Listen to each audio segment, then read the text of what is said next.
an office suite, and the workroom area of this office is 90 square meters. Is a square.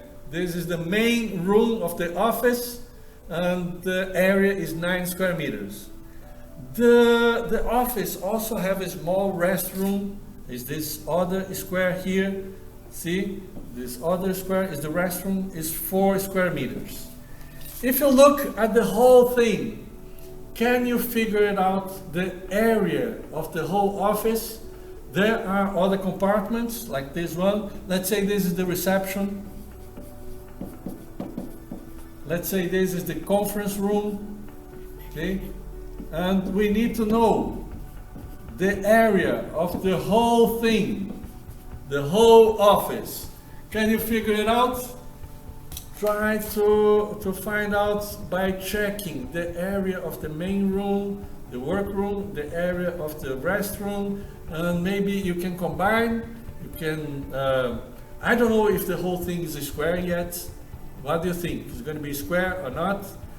Anyways, this will be useful for a topic. Tomorrow we're going to talk about completing a square. If you understand this thing today, you're going to do very well on tomorrow's topic about completing the square. Okay? So think about the bell work, and later we get back to this solution. And this is what we have planned for March. Have a look. Chapter 7, quadratic equations and functions. We are beginning today, the first day of the 4th quarter, and we have 17 days to complete the chapter 7. And if we check it out, to have the end of March, the beginning of April, and April 12, we're probably going to have a review here, April 13, we will have SATs, okay, and maybe the tests for chapter 7. So keep this in mind. We have about 4 weeks of work on chapter 7, and we will be able to cover the following topics. About quadratic equations and functions, we will see square root property today. Tomorrow we're going to work on completing the square, and then after that we will talk about quadratic formula. Very interesting, quadratic formula, very useful. Equations in quadratic form after that, and then graphs of quadratic functions. Okay, this is the whole thing we will cover during the 17 days, and then we will be able to understand how to work, how to solve quadratic equations and functions. But I have a question. Now I have a review question. Let me see if you remember the difference between equations and functions. Can you identify?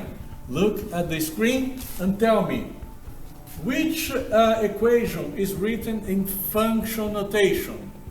It's going to be letter A, B, C, or D. All options are equations. You're going to see because they have the equal sign, right? If you see the equal sign, they are equalities, they are equations. But only one is written using function notation. Which one is the right option?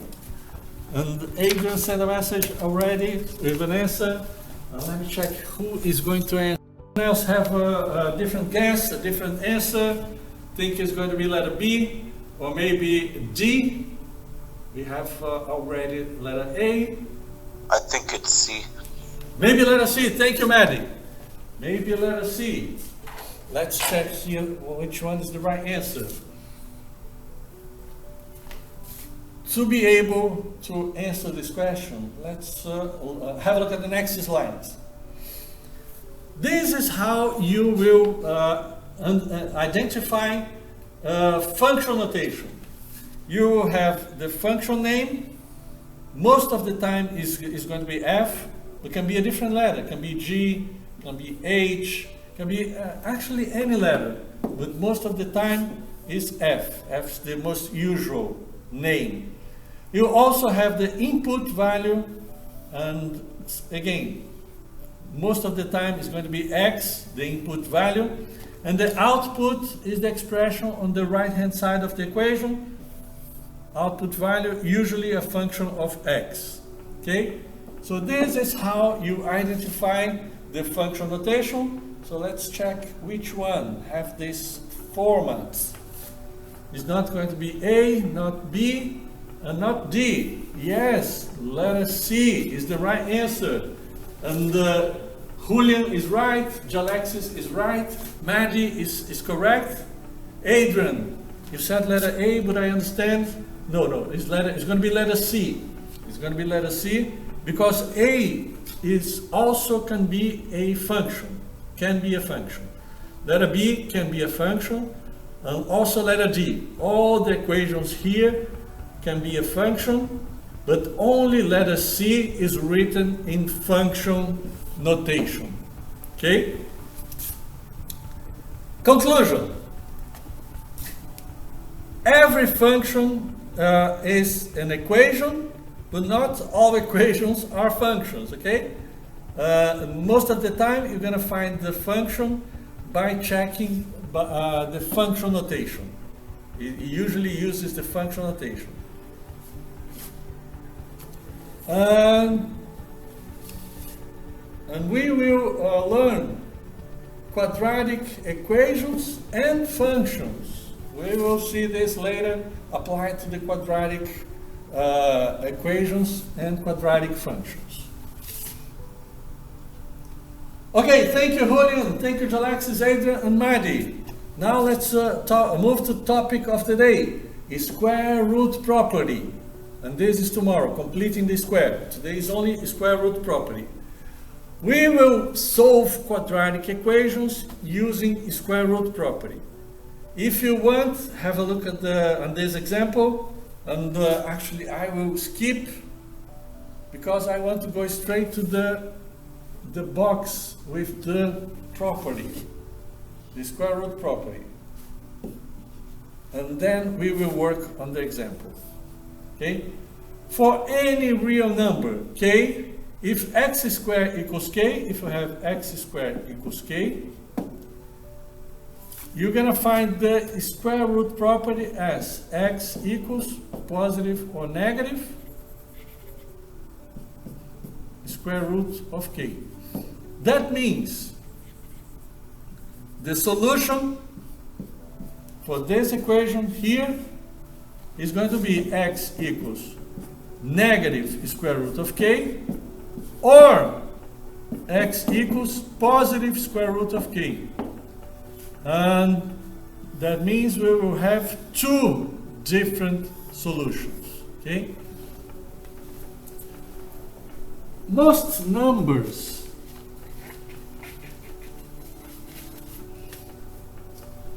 for any real number, this is going to be true.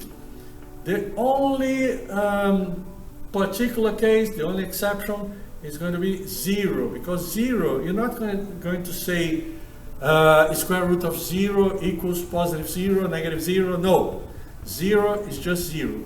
So the only exception is going to be x equals 0 or k equals 0. I mean, the square root of 0 is just 0. But any other number, any real number, if you try to find the square root, you're going to have a negative solution and a positive solution. Okay? This is what means the square root property. And now let's apply to the example. We have x squared equals 81. So how to solve it? X squared equals 81. Apply square root property. That means you can apply square root to both sides.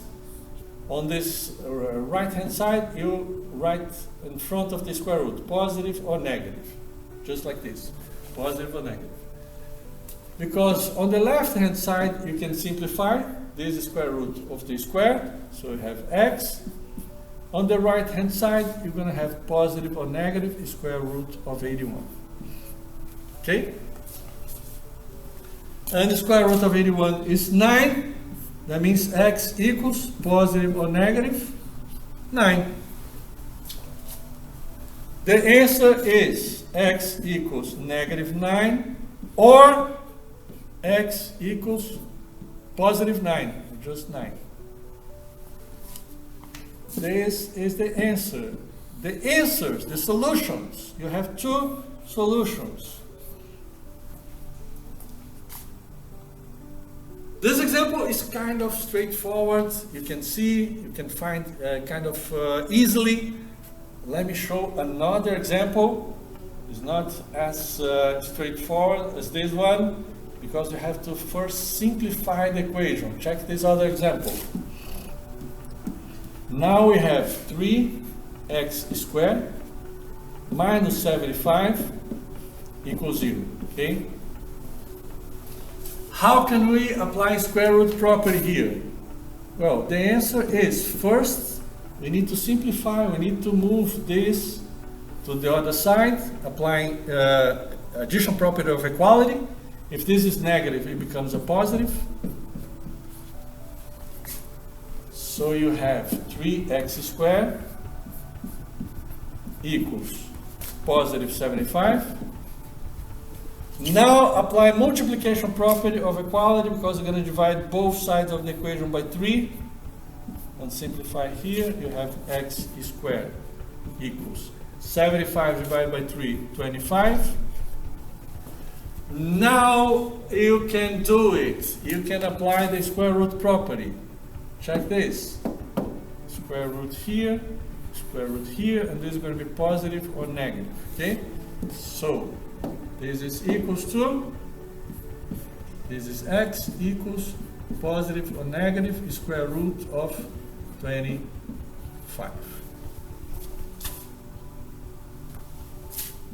And square root of 25 is 5, positive or negative 5. You can write that x equals negative 5 or x equals positive 5. You have two different solutions for this problem.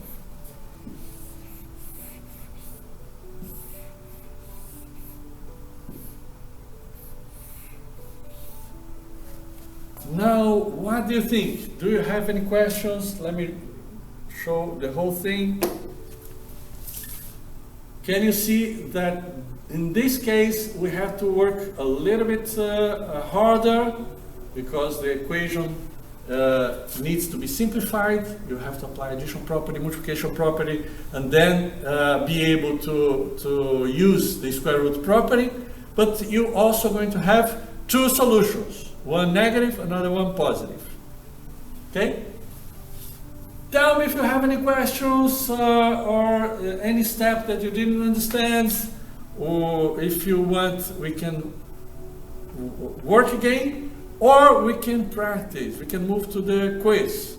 I think the best option is to move on and we practice together. But if you have any questions, tell me now. And check this out. Jack is building. And he knows this room here is a square, right? The area is 9 square meters, and the shape is a square. The restroom is a tiny square. The area is 4 square meters. We have to calculate the sides, the walls, the length of each wall. So let's say we have on this square here, each wall measures x meters. The area is going to be x times x squared, and x squared equals 9. Okay, x squared equals 9. We can apply square root property here and find the x equals negative 3 or positive 3. But in this kind of problem, the negative answer doesn't make sense, because you're talking about the length of a wall. There's no negative length in this situation. So the answer is going to be x equals square root of 9, 3. Now let's check the sides of this square here. Let's call it y. Each side is y, and the area is going to be y times y squared. Y squared equals to 4. Same thing, apply square root property, and you're going to have y equals -2 or y equals 2. But -2 doesn't make sense. We're talking about the length of a wall. So the only number that makes sense is the positive, so +2. Y is 2. We have the length of this wall is 2 meters. We have the length of that wall is 3 meters. That means the length of the whole wall is 3 plus 2, 5. And the same thing here. Also 5 and 5 and 5, right? The area of the large square, the whole office, is going to be 5 times 5, which is equals 25 square meters. The answer is 25 square meters. And Julian got the closest answer. Yes, 24, very close. 36 is a close answer as well. 36 is good, but I'm gonna say 24 is the closest one. Yes, Jacob. Yes. Let's work on the quiz now. Thank you all. Thank you, Jacob. But Julian, congratulations. You got the closest answer.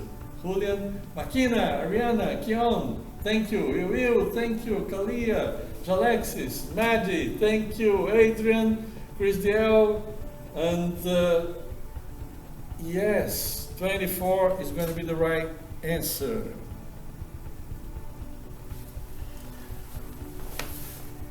Now, moving on, let's go to the practice, to the quiz.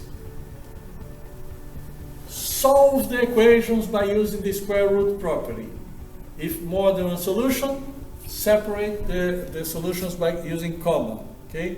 And let me tell you something, all the questions here have 2 solutions.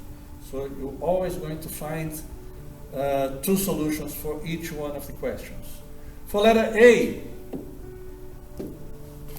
is straightforward. Okay, apply the square root property, and this is going to be positive or negative.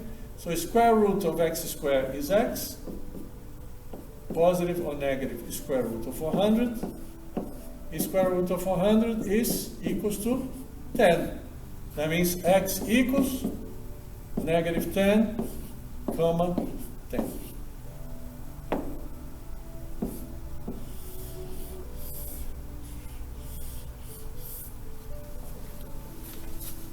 Now, give me just 1 minute. I will check attendance, and after that we can work on more questions. I will start to work in less questions, and I will suggest you to work with this app. This is a very interesting app. You have the link on forms. It's PhotoMath. It's a new app you can have on your iPhone or Android, and it's pretty simple. You just take a picture of the equation that you're working on, and the app will give you a few options.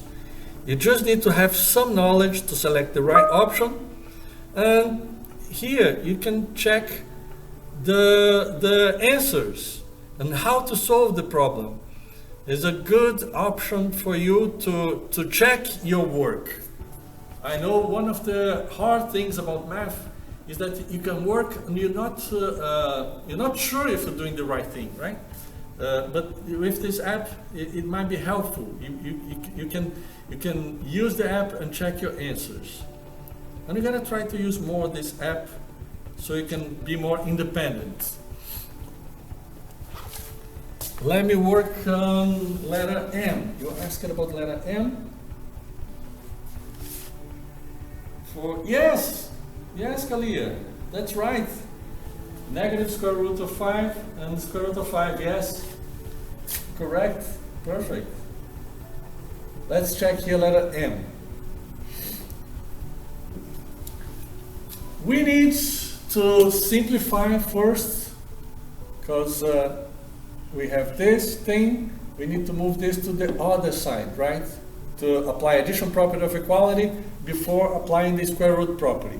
So this is negative, becomes a positive 3, and after that you can apply the square root property on both sides, and this is positive and negative. Check this out. Square root of 6p squared, and then you're going to have, wait a minute,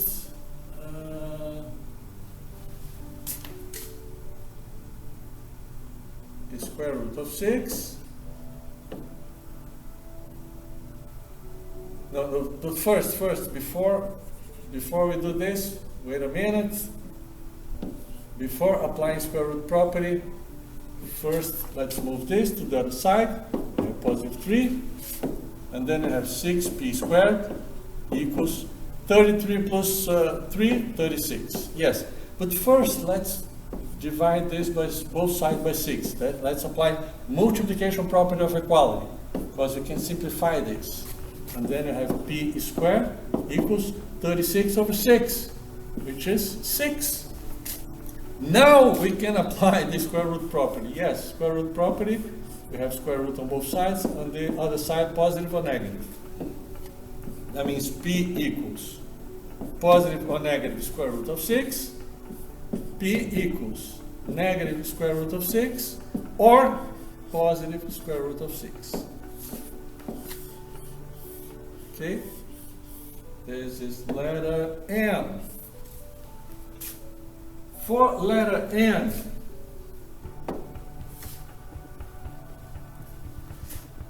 (15) equals 6 plus 3w squared. We have to move this 6 to the other side. Is a positive, becomes a negative, negative 6. So move to the other side, negative 6 plus 15. We can switch sides, that's not a problem. 3w squared equals 15 minus 6. 15 minus 6 equals 9, right? Now we can divide both sides by 3. Divide both sides by 3. Because we can simplify, and then we have w equals 9 divided by 3 is 3. Oops. And finally, we can apply the square root property. W equals positive or negative square root of 3. That means W equals negative square root of 3 or positive square root of 3.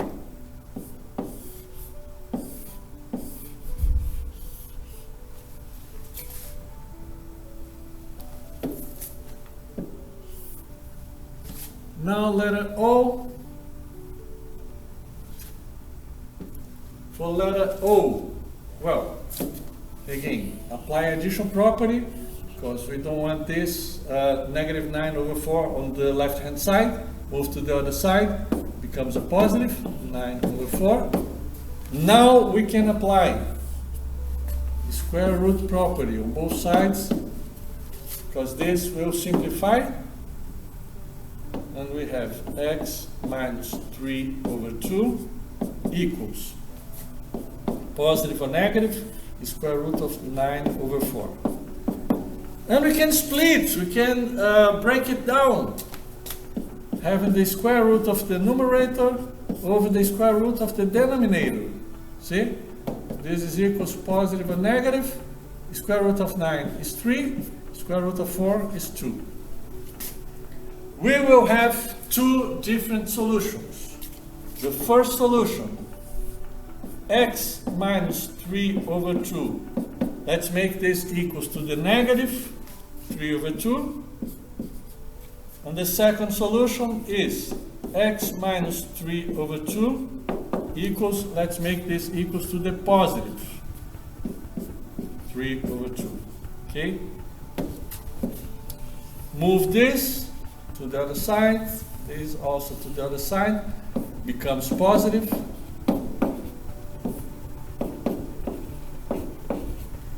And then you have two solutions. The first one, negative 3 over 2 plus 3 over 2 is 0. The second solution is positive 3 over 2 plus 3 over 2, 6 over 2, 3.